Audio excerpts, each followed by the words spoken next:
বন্ধুসকল বেহাৰবাৰী আউটপোষ্টৰ আজিৰ খণ্ডটি চাবলৈ বহুতেই বেছি ভাল লগা হ'ব কিয়নো আমি যোৱাটোৰ খণ্ডত দেখিবলৈ পাইছিলোঁ যে গাৰ্গছাৰে কমলৰ লগত ভিডিঅ' কলত কথা পতাৰ লগতে কমলৰ ভনীয়েকৰ লগতো ভিডিঅ' কলত কথা পাতিছিল আৰু মোহনেও কমলৰ ভনীয়েকক চাবলৈ বহুত হেঁপাহ কৰিছিল কিন্তু চাবলৈ সৌভাগ্য হোৱা নাছিল গতিকে আজিৰ খণ্ডটিত আপোনালোকে দেখিবলৈ পাব যে কমল থানাত অহাত মোহনে কমলক ভনীয়েকলৈ ভিডিঅ' কলিং কৰিবলৈ ক'ব পিছে কমলে বাৰু ভনীয়েকলৈ ভিডিঅ' কলিং কৰিবনে জানিবলৈ আপুনি আজিৰ খণ্ডটি সম্পূৰ্ণকৈ চাব লাগিব আনফালে ৰাকেশে আজি কেকে ছাৰক বিয়াৰ গোটেইখিনি হিচাপ দিয়া কথা ক'ব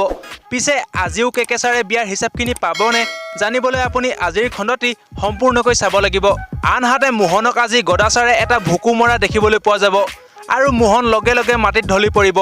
পিছে কি কথাত কি কাৰণত এই সকলোখিনি জানিবলৈ আপুনি আজিৰ খণ্ডটি সম্পূৰ্ণকৈ চাব লাগিব লগতে কেকে ছাৰে আজি এছআই ছাৰক বিয়াৰ কিছুমান নীতি নিয়মৰ কথা ক'ব পিছে কি বুজাবলৈ গৈ কেকে ছাৰে এই সকলোখিনি ক'ব জানিবলৈ আপুনি আজিৰ খণ্ডটি সম্পূৰ্ণকৈ চাব লাগিব আনফালে মোহনে আজি এটা নতুন ৰূপ ধৰা দেখিবলৈ পাব মুঠৰ ওপৰত বন্ধুসকল আজিৰ খণ্ডটি চাবলৈ বহুতেই বেছি ভাল লগা হ'ব পিছে কোনে কোনে আজিৰ খণ্ডটি চাবলৈ অতি আগ্ৰহেৰে ৰৈ আছে আমাক কমেণ্ট কৰি জনাব বাৰু বন্ধুসকল আজিলৈ ইমানেই যদি ভিডিঅ'টো চাই ভাল লাগিলে এটা লাইক কৰি দিয়ক আৰু আগলৈ যদি বেহাৰবাৰী আউটপোষ্টৰ আহিবলগীয়া খণ্ডবোৰৰ আপডেট সোনকালে চাব বিচাৰে আপুনি আমাৰ চেনেলক ছাবস্ক্ৰাইব কৰিব পাৰে ধন্যবাদ